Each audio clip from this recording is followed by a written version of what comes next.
Resy already making a name for itself by catering to hard-to-reserve restaurants. The Open Table competitor launching some new products, including a program which allows restaurants to use the app's data to predict customer behavior.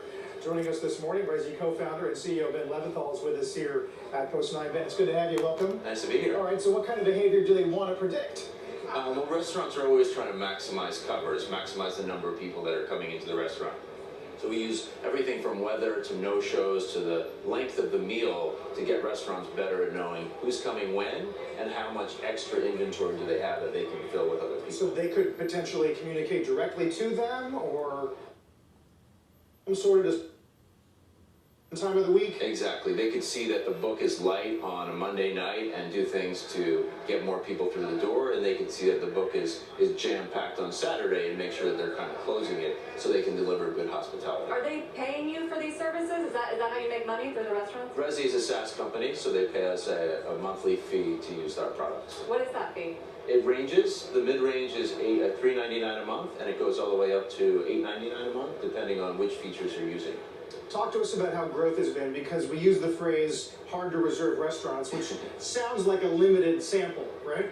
Yeah, so we really work with any great restaurant, and we work with restaurants all over the world now. In the last year, we've grown revenue more than 200%. We've grown our restaurant base more than 200% as well. And there's a lot of great restaurants still out there, many thousands. So that have resisted the sort of trend, or? Well, it's software, and it's mission-critical software, so it does take restaurants time to turn it over. So that's the work we're doing now. What constitutes a great restaurant?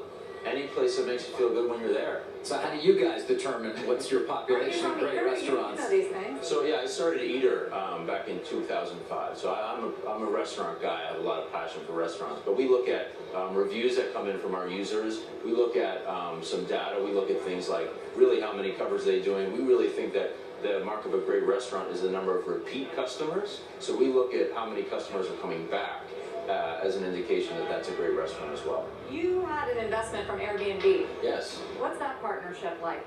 Well, Airbnb's view is that in addition to accommodations, to really put a trip together holistically, you need something like restaurants. And so we've really partnered with them to figure out what it looks like to have restaurants integrated into the Airbnb platform. Finally, we continue to see survey data that suggests teens, grown-ups are putting more share of wallet into food over, say, clothes. Do you see that changing or peaking anytime soon? I think restaurants is a blue chip category. I mean, I think that people are going to figure out different ways of spending their money at restaurants. Obviously, delivery is coming on very strong, and now outside of New York, obviously we've had delivery here for a long time. Merchandise products, companies that are shipping across the country from a restaurant in New York is a new revenue stream for restaurants. So I think the future is quite bright, and restaurants need to continually evolve their thinking on what their model looks like. Carl mentioned Open Table. I mean, that was Never heard of first entrant into the space. It's got to be a big, hard competitor. They've got a lot more restaurants online and a lot more reach. Even Yelp is in on this business. So how do you compete with the bigger guys? We lead with technology, and we lead with hospitality differently. We've really looked at the industry and said we want to be partners with you guys. Your restaurants, you know the business the best. We're technology people. We can build great technology, and if we can work together, we can move the industry forward. What's happened in the decade before Resy is that nothing changed. There was a decade where there was no innovation, there was nothing changing in the technology. So what we said is let's move the industry forward, and let's do that in partnership. Ben, thanks. Thanks for having me. With Resy. When we come back,